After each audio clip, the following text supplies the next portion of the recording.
Hey guys, how's it going? It's Al. Week 18, the final week of the NFL regular season. We have our final first look of the NFL regular season on DraftKings. We're going to build an NFL DFS tournament lineup. We're going to do the best that we can with this one. There's a lot of floating information out there with player incentives, players who may or not sit by the time the weekend gets here, players who may come off of IR by the time the weekend gets here, with different playoff scenarios that are popping up as time goes on throughout the week. So we're gonna have to monitor this. We're gonna have to stay nimble. We can't be rigid this week. I've built a lineup for you that I think is going to be pretty okay, at least in terms of Tuesday, January the 2nd. Happy New Year. Hope you had a very happy and safe New Year's and New Year's Eve with your family. The college football playoff games yesterday were electric, exciting, very fun to watch. And let's get down to building a week 18 lineup. If you guys wanted to get access to the cheat sheet that comes out on Friday in the Discord, go to smizzle.tv/Discord. You can become a service subscriber right in there for $5 a month. It's a very easy link right there on the left. You get access to all the VIP channels and the cheat sheet for NFL. I am working on getting a golf cheat sheet for DFS and betting for the golf season that will lead you throughout the NFL offseason, and possibly doing some best ball stuff for service subscribers in there as well. So thank you guys for being here. Drop a like on the video, subscribe to the channel, ring the notifications bell. Let's go. He's a legend. Let's take a look at what we got on this slate. The spreads are going to be all over the place. There's a wide range of totals on this one as well. Tampa Bay, 5-point favorites over Carolina, total of 37.5. Minnesota and Detroit, 45 total here in Detroit. Detroit favored by the Lions, favored by 3. Jacksonville in a must-win situation against Tennessee, 39.5 there. Interesting stuff happening. In my opinion, for the Jaguars, this is a full-on monitor everything as the week goes on situation, because there's interesting prices on DraftKings for some of the Jaguars players, and I think it's going to affect the slate massively. The Falcons and the Saints square off, 42. Jets and Patriots. Neither team wants to win this game, but the players want to win. Now, here's the thing. While front offices and owners want to play for what's best for the franchise, players and coaches never want to put bad tape out there. No player is trying to lose a game. No coach is trying to lose a game, because then you're just going to get a better draft pick for the next guy, right? If you lose games, you're going to get fired. You get a better asset for the next guy. So coaches are trying to win in all scenarios. Players are trying to win in all scenarios. But go look at Tankathon and look at where these two teams are picking. And the Patriots are primed to get a quarterback, and the Jets could move up and draft. The loser of this game actually ends up better for next year. Neither team has anything to play for. Patriots favored by 2.5. Total of 30. Gross. Browns are probably going to sit everybody. We'll get into that in a minute. Against the Bengals, 38.5 here. I have no idea what to do with this game right now. Bengals and the Giants, we'll find out who's active and inactive. It's going to be like an NBA lock, just like every week 18 always is. Eagles and the Giants. Eagles favored by 5, but they may sit people. The Cowboys by 13. They might end up who knows? They kind of have to win this one, 45.5. But based on what happens on Saturday, there's scenarios that are in play. The Bears and the Packers. Packers have to win this one. Bears want to spoil everything for them. Justin Fields is playing fantastic recently. Jordan Love playing fantastic recently. This one's going to be a really fun game to watch, in my opinion. 49ers, probably going to rest everybody. We already know that they're going to sit Christian McCaffrey. I could see him sitting the entire offense in this game. Rams playing kind of for seeding a little bit. Chiefs and Chargers. Chiefs are 100% locked into their spot. Reed has sat guys in the past. We'll see who plays. 36 is the total. So you can kind of figure out what Vegas thinks is going to happen in the Chargers, favored by 3. You can kind of figure out what Vegas thinks is going to happen in that game. Seahawks and Cardinals. 48 is the total here. Seahawks got to win this one. Broncos, Raiders, 38. And then the fun game, not on the slate. So let's take a look over at ESPN. They have this article. Pardon my voice and this cough. They have this article on playoff picture, AFC, NFC seeding projections. Oh, yeah, look at this. I got an ad. What's my ad for? Oh, it's T-Mobile. Earlier, it was Travis Matthew, because they give you these ads. And the ads that they give you are kind of based on your internet search history. It's interesting. These bounce ads, it's kind of what you look for on the internet. That's what they feed back to you. They think you might like it. It's interesting, what happens there. Some people get different ads. So here's the AFC. Baltimore, they're not on the slate. They're locked in at 1. Chiefs locked in at 3. Browns locked in at 5. They're both of these teams probably sitting everybody. Baltimore on Saturday.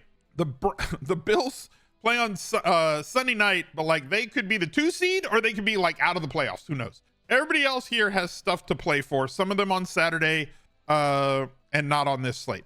NFC, same thing. You can look at all the different scenarios. I'm not going to go into every one of them on this video. Here's all their seeding chances. You have San Francisco locked in, and we got Detroit like mostly locked in. Like they could get the 2 seed.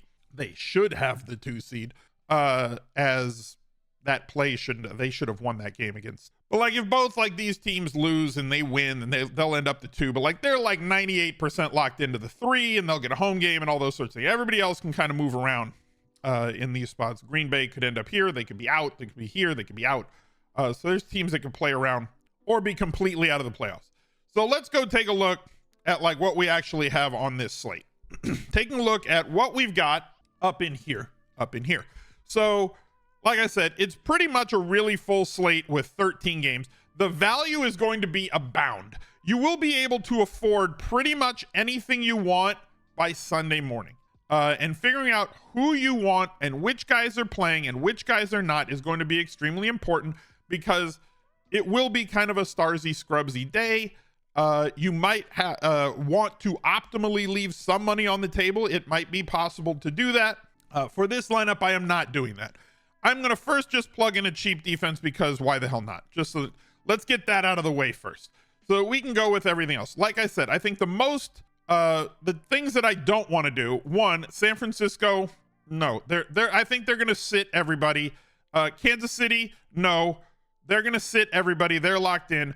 Browns, no. They're off the slate. So like right there's 3 of the 26 teams I want no part of, right?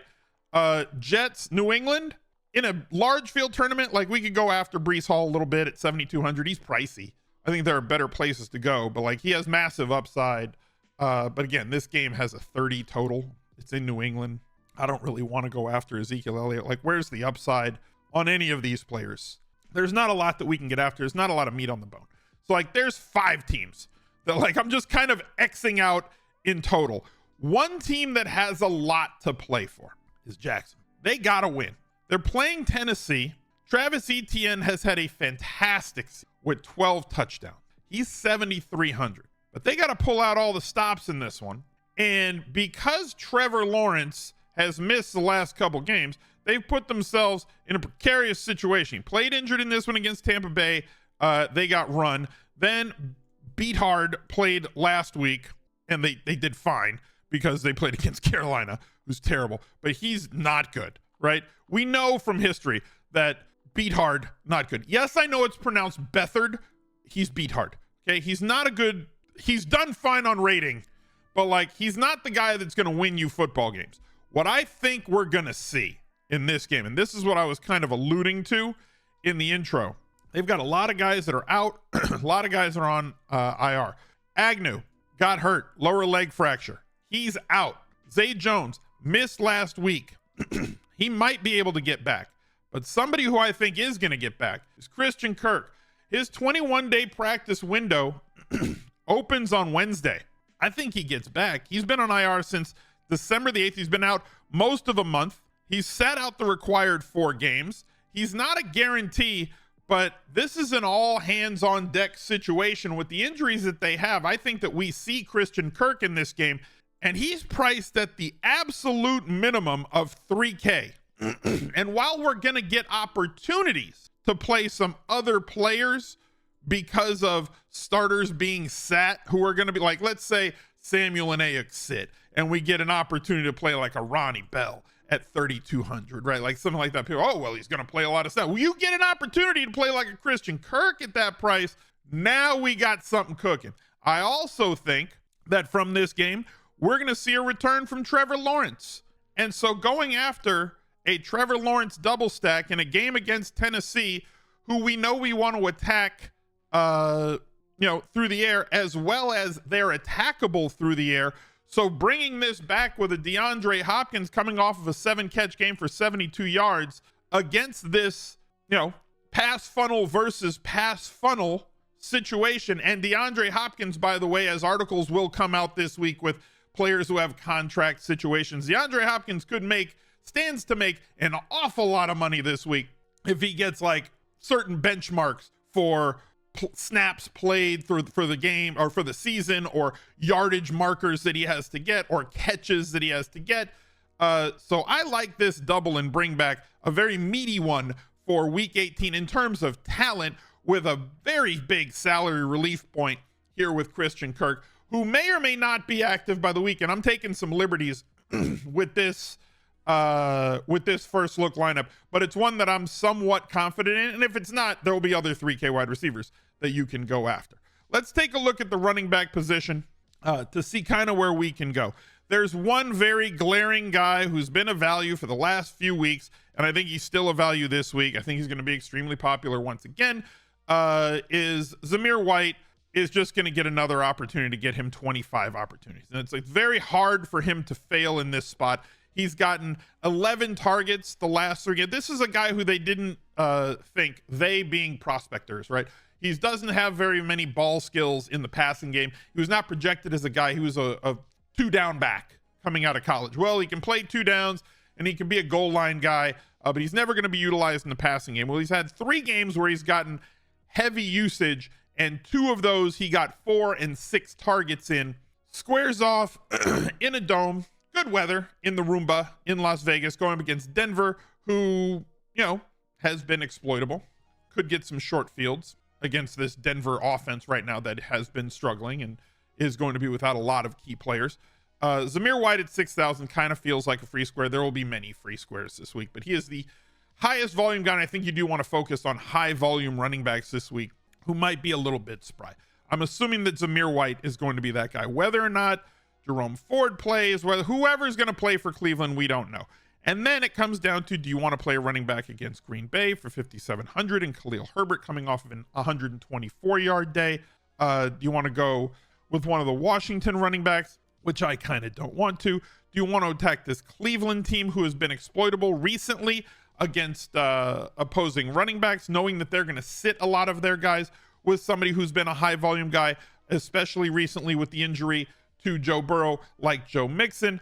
Or do you want to pay up where I think, who's the guys that we were looking at if we were going to pay up? Travis Etienne, Breece Hall at 7,200 with this ridiculous usage in the passing game because they just don't have anywhere else that they can go to.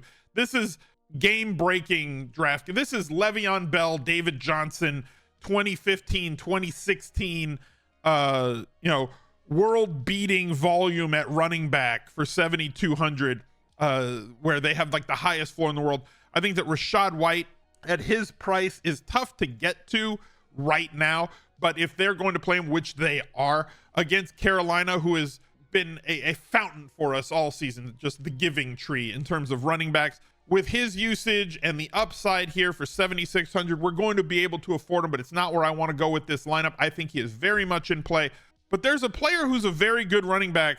I think we're going to find some cheap guys as well as the week chugs along. James Conner is somebody who nobody ever wants to play, but James Conner tends to go on tears when he's healthy. In his last 4 weeks, 3 of them road games. At Philadelphia, at Chicago, at home against San Francisco, where he put up the worst game of the 4 and had 17.9 DraftKings points. And at Pittsburgh, 25.5, 17.9, 22.2, and 29.3 points. He's the focal point of this offense. Across that time, he scored 6 of his 8 touchdowns on the season. Now he gets Arizona, who has been exceptionally kind to opposing running backs. They're at home. They would like nothing more than to feed this Seahawks team a great big burger to eat. And we get the chance to roster him in a week where volume is going to be king at the running back position and somewhat hard to find, or at least not hard to find, but unpredictable in a lot of different spots, where I can get 2 running backs for 12-1 who are going to have work in the passing game, all the goal line work, and 20 to 25 opportunities for 12-1, allowing me to get a double and a bring back that I want. And is there a secondary that I can utilize with this? I think that there is, to give me flexibility late. Well, Jackson Smith and Jigba still only had 2 targets last week. I said that I did not think that he was a cash game play. Kind of bailed people out because that one catch that he had was a touchdown. Gives us the upside that we need. Arizona's been a very attackable offense. I think that he bounces back from this target output that he had more to in this range. 4 to 7 targets is what I expect from him on a week in, week out basis. This is a must-win situation for the Seahawks to end up in the playoffs. They're going to be getting after it. I think that they're going to have to score points, 30 plus expected in this game. I think they're going to try to score 30 points in this game just to put it to rest, get out there early. They're not going to try and grind this game out. They need to put points on the board. They need to unlock everything in the playbook to try and get there early, which leaves me 9,500 for a flex. Is there a team on this list that kind of wants to lock something in? Like, they're locked into a playoff spot, but they're not locked in to a home game, and they're not locked in to winning. And is there a player on this Dallas team puts up a lot of points, gets a lot of usage against a Washington team, gives up a lot of points specifically to that position that I could plug in as a one-off? Yeah, I think CeeDee Lamb's going to be all right in that spot, leaving $200 on the table. Trevor Lawrence double stack, bringing that back with DeAndre Hopkins, White, and Connor at running back. Ingram, part of that double stack at tight end. CeeDee Lamb as a one-off. And give me JSN as the bring back play. I wish you guys the best of luck in week 18. Make sure that you get in the Smiz Gang Listener League. Go to smizzle.tv/links to get the link to that. And look out for another video right there. He's a legend.